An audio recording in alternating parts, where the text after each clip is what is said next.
the Coffee Development Authority, NCDA, is no longer working. Buli kimwe eky'emmwanyi kiri mu Ministry of Agriculture. You can say it's in the cabinet. President yajinako responsibility. Kino olaba kigenda kitya? Sinaba kuddamu ku following nsonga y'emmwanyi ne management yayo after the enactment of that, after that amendment eyakolebwa. So nja kwetaaga okumanya bwe batuuse. No, otogera kati president ye yayitaddeko etteeka omukono. So teeka liteeka we. Kituufu nnyo. Kati nze neewunya etteeka lino Abannayuganda mwaka ogujja what next really? Nga etteeka limaze okukolebwa olaba ki ekiddako mu mmwanyi eyo? No, kubanga baali bagamba tulina okutunuulira arguments ezaali mu amendment nga bagamba ekitongole kakiddeyo Ministry of Agriculture, kibeere controlled, easily controlled, resources zibeere nga zimanyiddwa, emisaala gibe nga giri aligned bulungi ate nga gibalansinga, z'ensonga ze baatuwa. But nze kyemanyi ekyali mabega w'olutimbe ekyakozesa ebyo byonna kyali kya to control that money, kubanga bano aba-authority baali baspendinga ngayo baagala ng'etteeka libakkiriza. Yes. Kakati ekyo jjajja kye yali tayagalira ddala ekyo ng'ayagala zikomewo wano mu kabineti.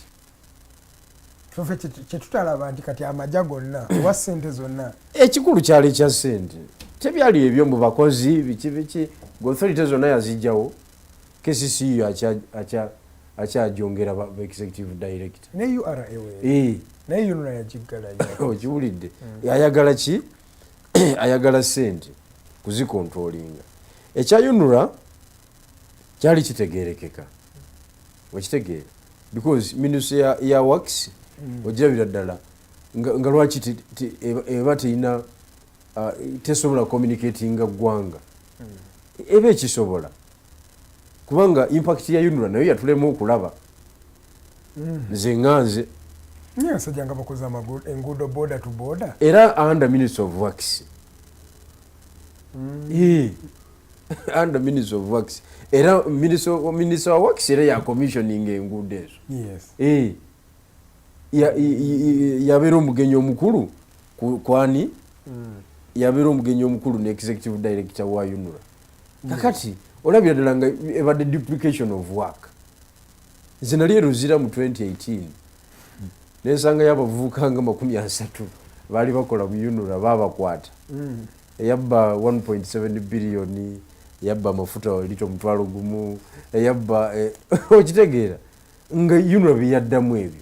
Scandal nga bali mu scandal ya 4.7 trillion. So the fact is the idea was good in the first place. Rationalization.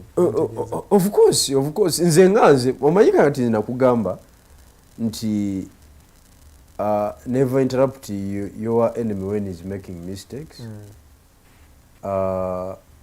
Yunura jjajja ebyo ebitongole byonna jjajja yabiteekawo. Kati ebimu ne bimwokya, ebimu n'abaako by'achivinga n'ayagala okubisikawo. Kati bw'olaba nga alina kyasikayo nga kirina impact mu bantu, muleke abeera afuuka ni popular. Strategically gwina kukyusa message yo n'olaba engeri gy'ogipackagingamu.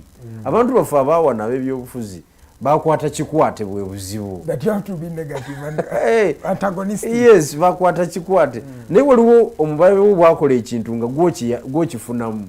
Nga tokyogera ku gwe sirika busirisi. Nga osobola n'osobola n'okukyusa obubaka bwo ne bukyuka bwe buti naye ngera bumukuba. Naye obuzibu bwaffe nti abantu baffe tebaagala kubeera dynamic ne mu byokwogera byennyini. Osanga omusajja ng'ebintu byayogera ku radio mu 2 nga nakati byakyayogera naye ng'ebintu byakyuka nnyo n'omubaka gw'emmanyi wa Parliament buli dakiika ayogera basajja mmwe abava eruwero mubye buli kintu teri atamutegedde oyogedde wate oli omu amutegedde naye ng'ebintu byakyuka dda. nebyokwogera kati byakyuka. Nebyokwogera kati byakyuka. Ojja kubeera mu kitundu kakati waliwo ebintu ebitakyali kizibu kyabwe nga gwe okyali ku ebyo basajja mu mubbi amataka biki nga bali bakirabangako ekyo. So kakati abantu baffe batukola bubi nti tebali dynamic mu zino ensonga, tebakola research, tebeupdatinga galale yaabwe ekyali sitaaka erimu ebifaananyi ebikadde. Okiwulidde? Kakati ensonga y'emmwanyi eyo katukiwe paka mu gw'omukaaga, paka mu kusoma budget eya 2025 2026 tulabe performance yakyo.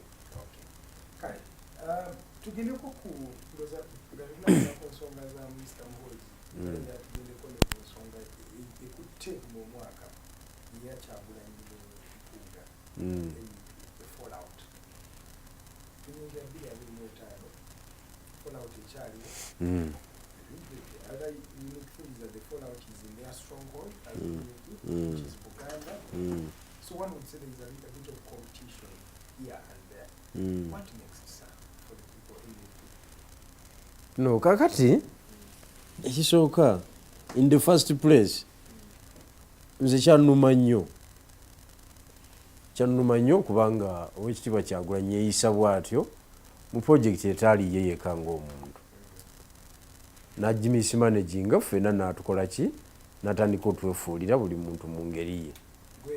Kyampisa bubi nnyo nze kubanga nze bino saabipulaninga nali sipulaninze kudda mu bisinde, nali sipulaninze kukola ki, nali ndowooza nfunye ewaka maze tugenda tambuza kumbe ngudde mu bayaayi. Okiwulidde? Byendiko si bibakola ki? Si bye baliko. NUP engeri gye twali tugipulaningamu ne bye twali twagala efuuke yatukola betrayal of the highest order. Betrayal etabeeranga nawo because twali twakapcharinga Buganda nga twagala gattako obusoga tumuvinge. Okiwulidde? Kyagulanyi n'akiyiwa ne basajja be. Okiwulidde? Because the moment you fail to control, I mean to preserve your base, olutalo luba luganye. Kyova olaba mupiira bakugamba the best way to defend is to attack your opponent. Kubanga omupiira oba ogumutwalira mu bokisi ye buli dakiika. Muli eri temuli wammwe. So you are the best defender. Yes, I get you. Okitegeera? Kakati Kyagulanyi yawa omukisa mu bokisi ye ne mubeeramu nefuuka theatre of war. Mu bokisi ye ye kennyini nga yakitaddemu. Tebakulimba oba Mpuuga omuyita munafu oba si munafu oba olowooza nti yaggwamu talina gwakosa mulala okugyako Kyagulanyi. Generally, by the way, yes. Who's directly affected? Kyagulanyi. Because General Museveni ye akimanyi nti Buganda tagirina. Okitegedde? Era bw'aba apulaninga wagenda okujja akalulu tapulaningira Buganda newankubadde nga tafuna zero ku polling station omwejjeje naye muyaayi. Okitegeera? Oba obuwagizi bw'aba abujjawo nze simanyi nakumanyi. Mubeera ku polling station mwena muli bakambwe mwagala nkyukakyuka mugenda okulaba Kyagulanyi afunye 380 jjajja afunye 120. Obululu buno buvuddewa 120. Naye nga buguddemu mwalaali. Naye nga oba ogenze wali entungamu ekashaali 99 bujja ggwa wali ng'ojja funa aka NUP n'obutakajjaawo. Olwo nizafuna ka 100%. Kakati ebyo byonna bwe bityo kati ebyo byonna Kyagulanyi teyabibala. N'agabula ba commanders ng'abagabulira kwegamba ensi. nze mba kubanga siri mutendeke nnyo mba kubanga nali bavuka bano aba bulijjo goza singa ndirudda singa nvuga UC bano abali mu kufiira mu accident okitegedde. Yeah, I get you. Yeah, you are an asset. Because nkambi ki etasobola kumpa kyemba nsabye, because sina nkambi buli nkambi gyengendamu njigattako. Apart from NUP. Yes, njigattako. NUP balaba otuulako butozi. Naye NUP balaba buli muntu yagisekera naganda. So 2025 really generally in the opposition because ekiruma NUP sebo nawe kyekikuluma kuba mwena mwina vision literally yemu. Kati 2025 vision yaabwe endala. Vision yaabwe tebagala kutwala buyinza, tekisoboka. Omuntu ayagala okutwala obuyinza Edgar enzanya yeba ndala. Waliwo ebintu ebitamulya small issues, pite issues above that. 500 million is a small issue. Ati 500 million yinza okubeera debate muntu ayagala obuyinza, omuntu agoba national budget here, omuntu agoba njovu asitudde njovu wati nga akamyu kayitawo emisinde ng'ogamba kansoke ngobe kano. You're looking at 72 trillion. 72 trillion. Ate ngo okayandira bitano ng'otugamba nti oli ku kiri. Not Chayimiridde. I think those are people who want to change this country. When you look at Chagulanyi is not at fault here. Maybe for people like you. But Chagulanyi was actually right ogamba nti bannange sente zewafuna tewazifuna mu ngeri ennungamu bulungi. Era tusaba weetonde. Era olekulire. Like how civilized people are supposed to act. Are we in the normal situation? I cannot say we are in a normal situation. Why did you behave normally? Ebyo bintu bikola Germany. Nakugamba. Badai. Zebusajja gwezo. No, but bikola no way. Netherlands Prime Minister yatambuza nebigere ngagenda mu office. Nalayo mwana yakubya akafaananyi ka Prime Minister. Yes, nagamba, oh my God. Nagamba musanze nje. Hey, this is the Prime Minister of Netherlands. Ali kubigere. Bikole yo. Prime Minister avuga kagaali okiwulidde. Kati wano omuntu wakuba milioni 5. Ebyekifirika muganda wange, ebyekifirika birala. Especially ng'okya strugglinga okutuuka woyagala okola ki? Okutuuka. Kati nze njagala ombuulire. What is the mpa tuteke ku weighing machine, ani yafunamu ani yafiiwa. Eno DA gyolaba the Democratic Alliance tenti yona n'abagirimu bonna is as a result of 500 scandal. Okitegedde? So ani yafunamu awo. And all those people in the tent are NUP. Yes. All those people have a gun. Yes. Naye bakukuba Uchogawe hizo sigala kyekimu. Just simple logic.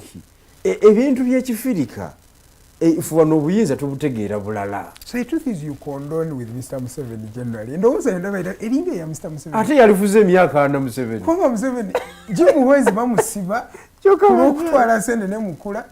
Wetugira mukula ya kulembera NRM Eastern. Kankubulire. Jimuwezi is in the cabinet. Museveni yali tufuze emyaka aga. Singa yali rigged. Tebakulimba. Anti kati gwoba ofuuse ekizibu. Oyagala ku benefitinga weka kati nafuka tukusuuza entebe mwotudde. Some information is zalivuddeyo enkambwe n'ekaaba bupya. Obadde ki? This is Africa. So tuleke kuzanyaga abali mu UK. Lema kutufuula abali Netherlands. I get what you're saying. Hey. Though it's morally wrong. Because it has worked for Museveni. But it's morally wrong. I think that's what Chagulanyi is trying to say. That whereas this is the normal politics, the usual politics, I'm trying to be better than them. Whoa. That I can even look at my deputy and accuse them. Tekyali ekyo. Because there are more scandals in NUP than that one. Tickets were sold. I heard. Yes. I heard. And they are still being sold. I heard that someone close to the party president. Constituency bali mu kuzeegabanya.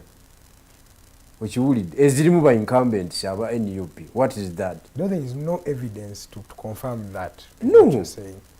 Constituencies bazegabanyiza. Yes, but there is no evidence to confirm. Ate there is no evidence how. Ezisingana mikono. Andi kakati kyovola abasente z'ebyobufuzi because nze emiliyoni 5 sizibalanga sente za byabufuzi. Kuba sente z'ebyobufuzi tezibeerako evidence. Ezo emiliyoni 5 era zigenda okulabika nga zayita muki mu process ya. Constitutionally it was right. Morally it was wrong. So what is that? What is that? Because the question is what is the position of the law? Jeno obeera n'ababbi nga tonatuuka gw'ojja kukola n'ababbi. Nga sinafuna power. Nga sinafuna power ate kati Eastern Revolution omwana alidde akawumbi. Waba akube emundu kye bayita okubeera mu lutalo muganda wange. Tebatataganya balwanyi nga tonatuuka. Era nejjajja yayinawo kale ka enforcing mechanisms ku discipline biki naye ngera bakola ku issues eziri extreme ezitataganya olutalo. Yes.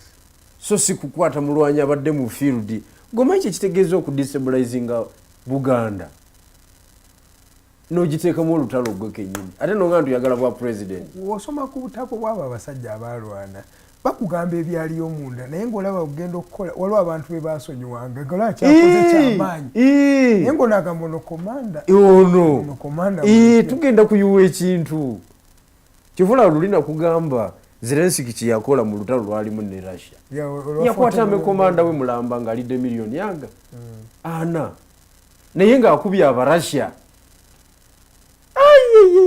nga Russia eziise emirambo enyonyi azisudde wansi tanka azikubye okiwulidde mu komandi ye nanga kati tukoze lutalo musajja yagaduumira naye yakubye n'essente kati ensi yonna kaseba nga eri mu abnormal situation nga Ukraine gyerimu tracking normally. One time here you told me that obali bayingira Kampala waliwo abantu be battiranga nga bayingira wano ng'akimanyi gwe kye wakola oli. Yes, n'okumanya karakita yo nti ono musajja si mwangu mu gavumenti tuyinza obutamusobola naye baba eliminatinga bali sure nti bakoze eki bakutte batuuse tosobola kwakitinga nga kakati gomanyi be yakanga Kyagulanyi yakanga beriti bonna yakanga kati mweni yupi tosobola agenda yombo oyagala kifo oza formation ya PFF yalize formation ya PFF okujja as a result nti eri tegendeka abo bona yali abafunye nga babwerere kasoke nko omwami Mwesige Joram omwami ono ali mukutula webale nnyo Mwesige Joram agamba if Museveni was patriotic it would be ideal that after an election the president to inform a region of the likely appointments of such a region, then ask that very region to nominate their children that they consider competent for such appointments. In my view, if such was done, trust me, we wouldn't have the likes of General Moses Ali, Chofa Togabye. Time ago, the same Museveni appointed Haji Naduli with all educated, effective Baganda. For sure, of all people in West Nile, would a sensible president give them Moses Ali as deputy prime minister to compete with a sharp Kadaga and others? But when you look at his ministers from Ankoli, talondangayo basongo nyose nga bawa other regions. Namaiza agamba unity is the solution. Of course, omusajja akoze analysis ntuufu nnyo. Nti bali baawe emirimu abalala. Bw'aba alonda mu Western Uganda aleeta super. Amanyi kyakola. Aleeta super. Kakati bw'atuuka ku regions endala. Kuba kati Moses Ali for sure. Asigala atya nga yakyakiikirira West Nile. Agenda ku competinga nani. Tewali. Musajja mukadde nnyo tamu ebigenda mu maaso akubi ez'abaami okiwulidde naye okyamutadde mu position because aservinga your interest. Jeno tuveewo kuba kadde katutwala. Yes. Jeko kumentikako ne ku tweets z'omukulu Mr. Muhoozi Kainerugaba guno omwaka gubadde gwa tweets ze nnyingi naye ate nga tugumaliriza era ayongedde okuba nga ayogera ebintu bingi nnyo. And he talks about everything from politics to the UPDF to women to presidents, I don't know, to Chagulanyi, to everybody. What is your take in these, the words and the threats this man is making? Recently, Nalabenga ne Sudan yetuwandikira. He is not the first time a country is writing because of the comments of that gentleman. And he continues to make these comments. What do you read in the mind behind Muhoozi Kainerugaba? Kakati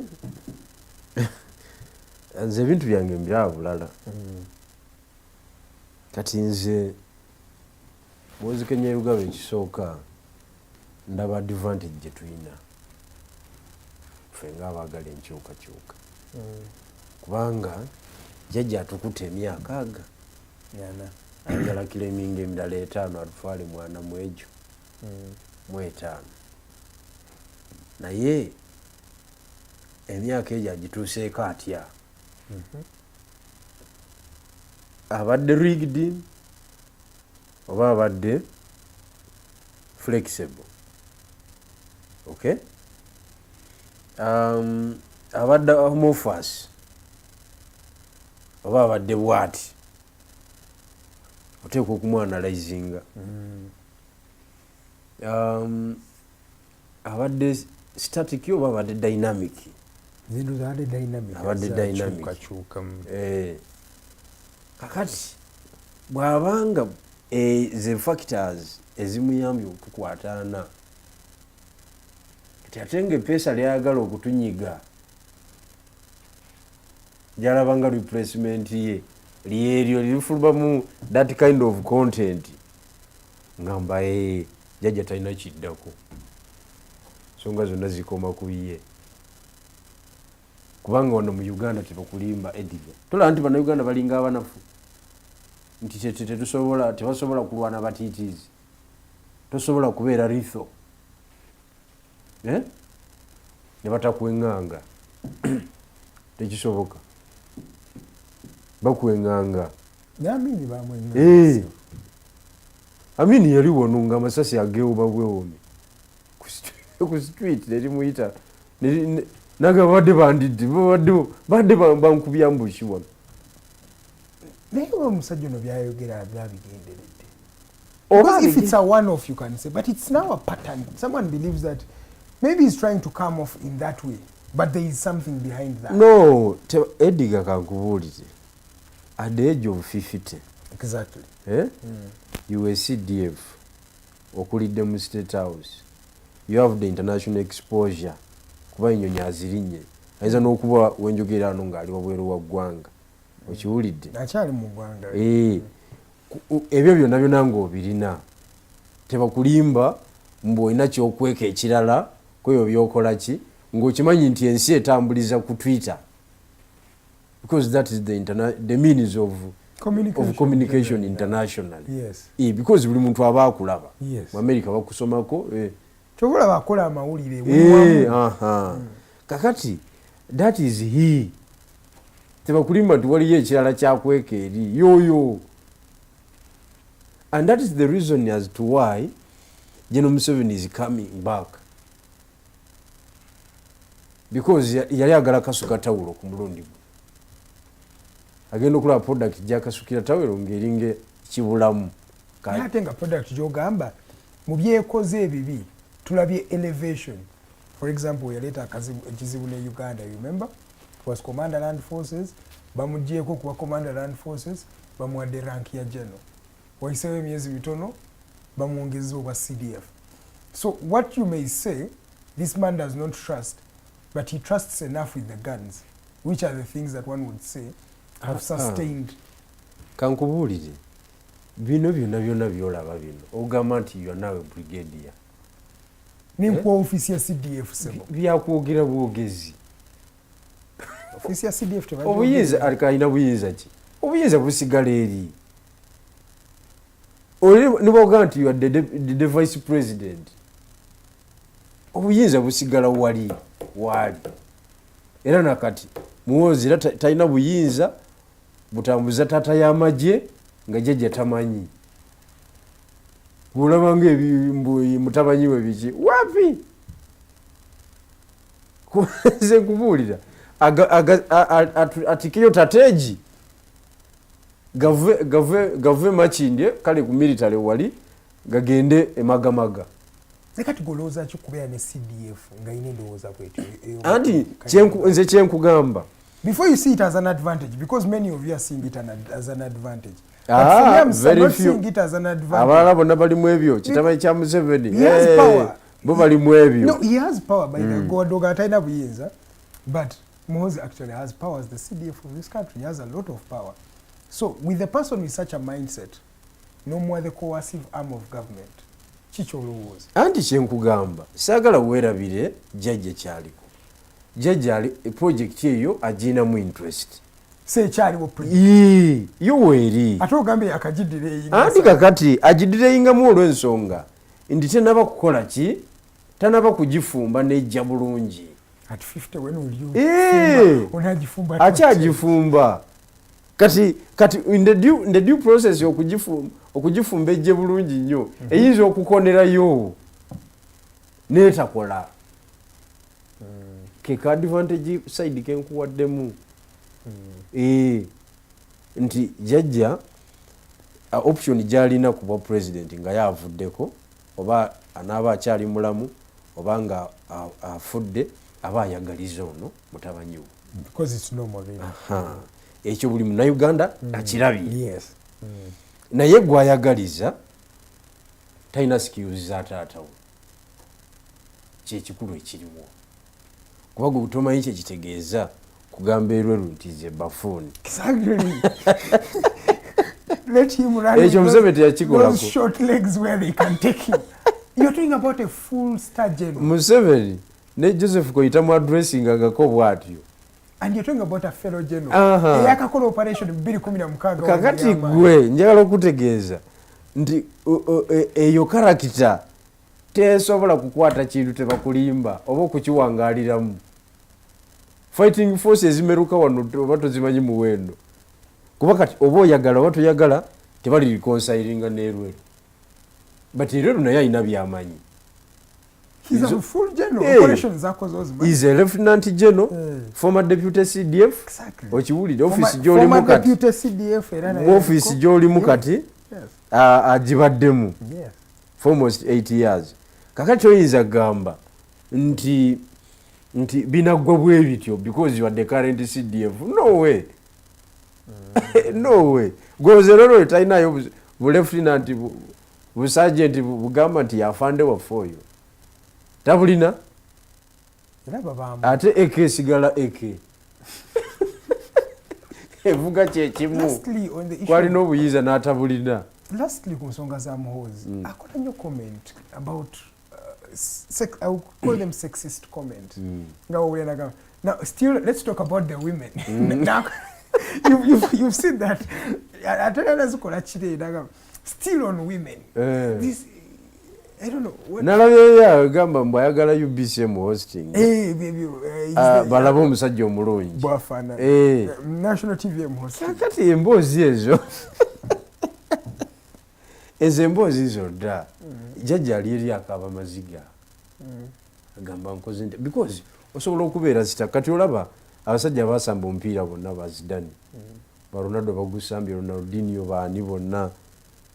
Naye bawulira ennaku nga tebalina baana baabwe bagusamba kweyolevu. Zidane yagukuba n'agumalayo. Darima yagukuba n'agumalayo.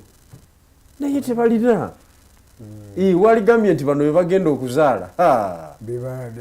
Bagenda gukuba bagumaleyo. Wapi? So kakati it's a challenge mu all sectors. You know, kati nga tumaliriza 2025 gomulaba atya. How is 2025 going to look out for you if you are to make some predictions, political predictions? 2025 one NRM egenda kola amawulire mangi being nti ne yeri mu government mu bufu bwayo ne mu kulonda structures z'ekibiina bagenda kukubagana nnyo because tugenda mu time ng'eringa tusembera transition. Okay, jjajja engeri gyeyongedde okukula buli muntu alabanga nekyo eyinza omutwala kati naye emusanga wa. Everybody is aligning. So that fight for position is going to be very tough. The last election, I think 7 people died in that country. Era ogenda kulabira ddala emirambo gigenda kugwa okiwulidde because of that. You are going to see new actors coming back, old actors bouncing back in the field. For example, General Kale Kaihura. I have seen him around these days. Sirowooza nti jjajja asobola okumurubbing off completely because yamumanaging obululu obwo busatu. Amanyi how to maneuver kubanga bano abavubuka engeri gye bamanaginga mu 2021 jjajja teyali convincing, kintu kyali kiyise. Yaleeta ne bacommandos tukira Museveni. Ekintu kyali kiyise bacommando wano 18th November. I remember. Ekintu kyali kiyise because of poor management of the forces.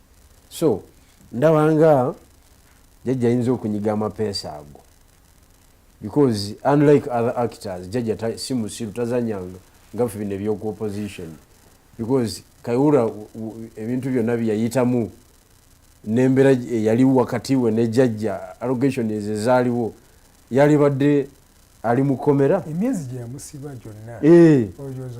Yes, yali badde ali mu komera. Of course. This is what you were saying tutandika. Of course. How Museveni plays his politics. Si wa bulijjo. Because one would wonder. Kye yakola ne Amama Mbabazi. Same person amuyite bali I'm like this person. Si wa naye kati wano mu opposition mwawukana mu eddakiika 2 ne mutaddamu. Because why wouldn't be good be talking to Kyagulanyi? Kakati nze Kyagulanyi siddanga muwuliza taddanga mukumpuliza. Because why wouldn't you be talking? Tankubiranga ku simu simukubiranga ku simu. Lubongo ya byebimu, Nyanzi byebimu, bali byabwe ndi byabwe. Kakati ife tubeera mu politics yo w'ekigwagwa. Ndayo muzajja ne Kaihura naye omuwamu credit. Omusajja yamwembarasing. Abadde n'obuyinza bungi nnyo ne bikyuka n'amuteeka emakindi. Yali badde yanyiiga nnyo. Mwembarasing.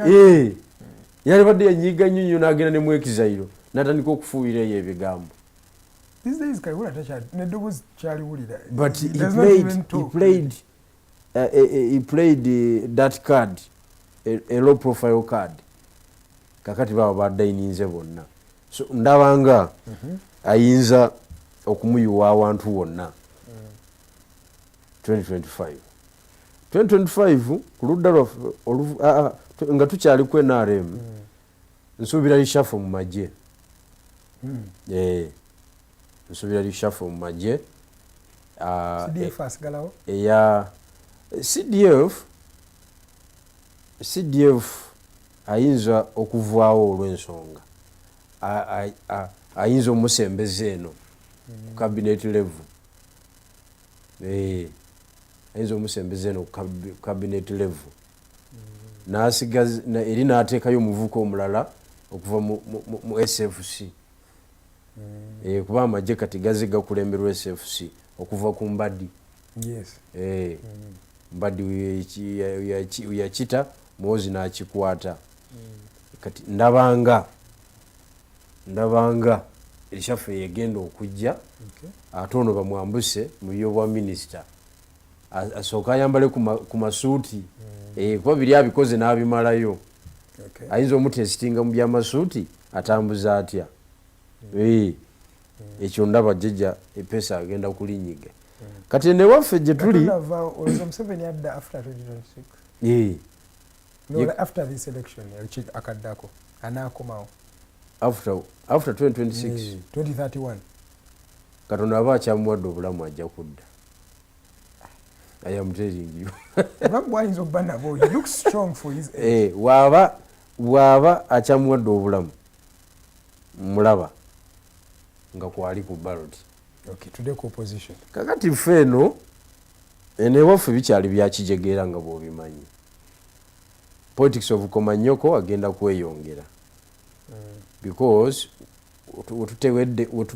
wetuwetedde koona erya 2024 nga debate ye $5,000,000 yazimba camp. Now it's the official camp emanyiddwa, the Democratic Alliance. Okay? Kakati eyo aboogera nga institution is no longer an individual mpuuga. Yes. Kati is an institution ate era abantu yabagamba ali mu kukola kibiina. Exactly. So politics of factionalism agenda kweyongeramu amaanyi. ERP naffe tukula. The 7 months we have been in existence tutuuse ku bintu bingi nnyo era tulina we tutuuse naffe okuformalizinga institution yaffe tutambule. Okiwulidde kubanga ebyokutwala jjajja tebiriiwo. People are fighting for positions. It's no longer the struggle. Era owulira Lubongo yagenda Kampala Central, sijui Mufumbira agenda Nakawa, Nyanzi sijui Kawempe South biki position.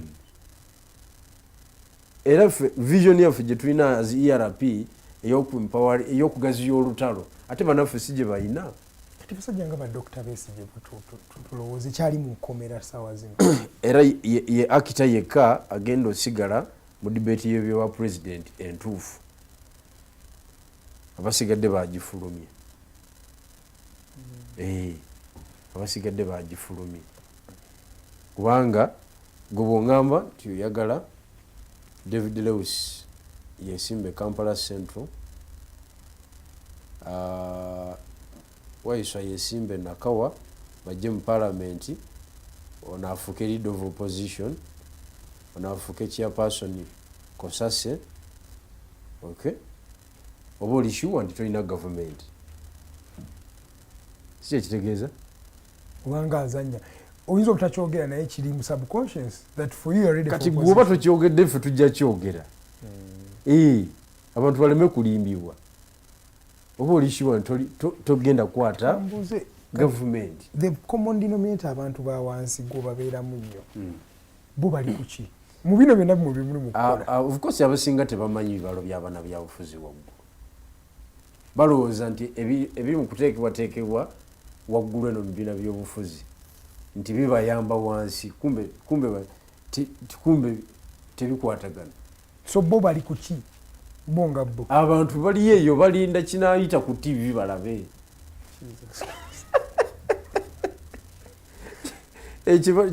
Kwegamba balinda binaayogerwa ku TV. So that means 2025 is also going to be business as usual.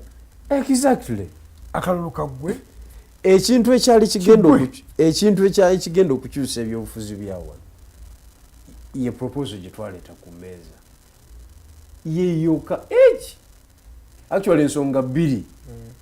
Esooka the approach of Dr. Besigye, okay, gye bamukwatiddeko weba nga ntuufu, and then ours bye byokka ebiri unique era ebyadde bigenda okushakinga General Museveni to the extent of taking him. Awatali ekyo business as usual. Kubanga Makerere Kavule plan yayo eriki? Plan yayo is to make sure that all the close comrades kumukulu bayingira parliament. But lastly, kuba kadde ndaba katutwala. Oyogedde wano ku Nakawa, oyogedde waliyo NUP, that's a stronghold of NUP. Kati oyo bamugjayo bamuweereze ku bwa Lord Mayor. Owa East. Bali mwezo. Kwa njenyo njita sola vayo. Banyigeyo Waiswa Mufumbiro. Kati onajje ku bwa Mayor. Onajje ku bwa Mayor. Bana ayitamu batayitemu. Nubiani asike waliyo bwa Mayor we Nakawa. Kyokka nawo waliwo incumbent wa NUP. Kati gwe tuga Nubiani nti munubbi. Lwaki tagenda Arua? kuba tolinayo n'abantu because it is part of Uganda. You empower him, let him go to West Nile. Because it is part of Uganda. Lubongoya lwaki togenda? Kuba ekyo ERP ffe tetukkaanya nakyo kye baagala okukola. Because already wano oconsolidatinzeewo. Already oyinawo. Tuma Lubongoya ow'amaanyi agende ewaabwe. Agende. Kubanga amaanyi agayina. Amaanyi agayina musajja wo nnyo genda oyiwewo omubiri omugyeyo. Genda oyiweyo omubiri.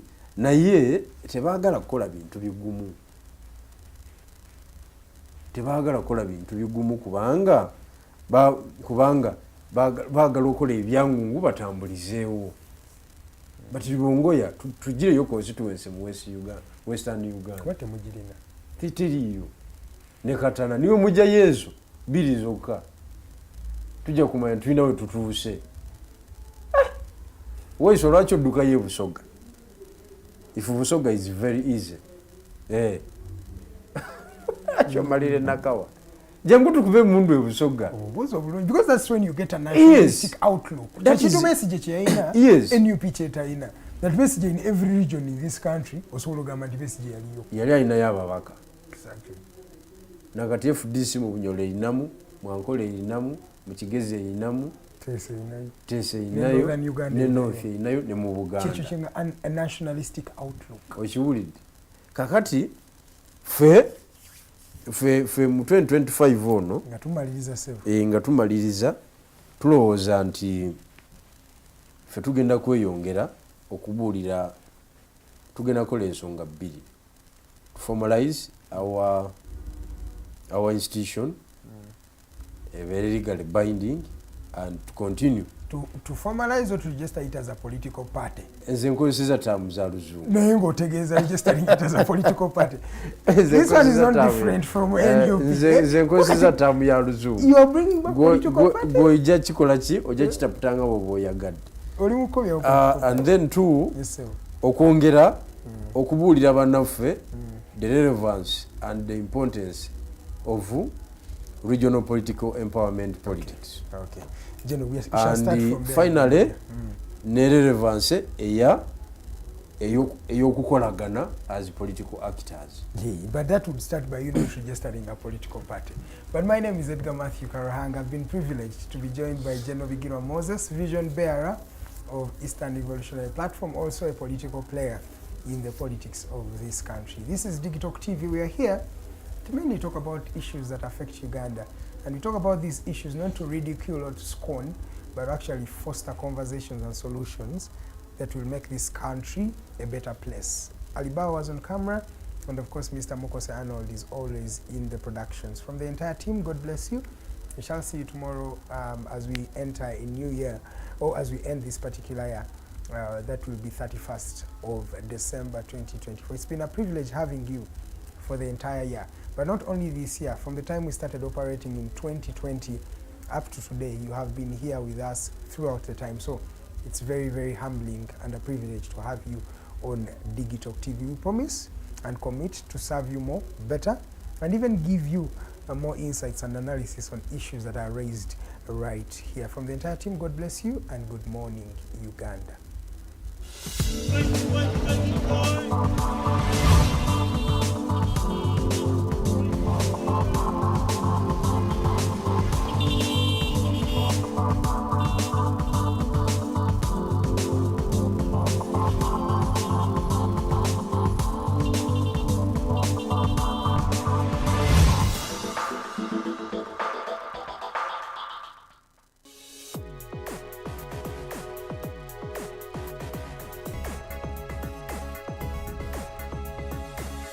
The Alternative Digitalk. Real issues, real talk.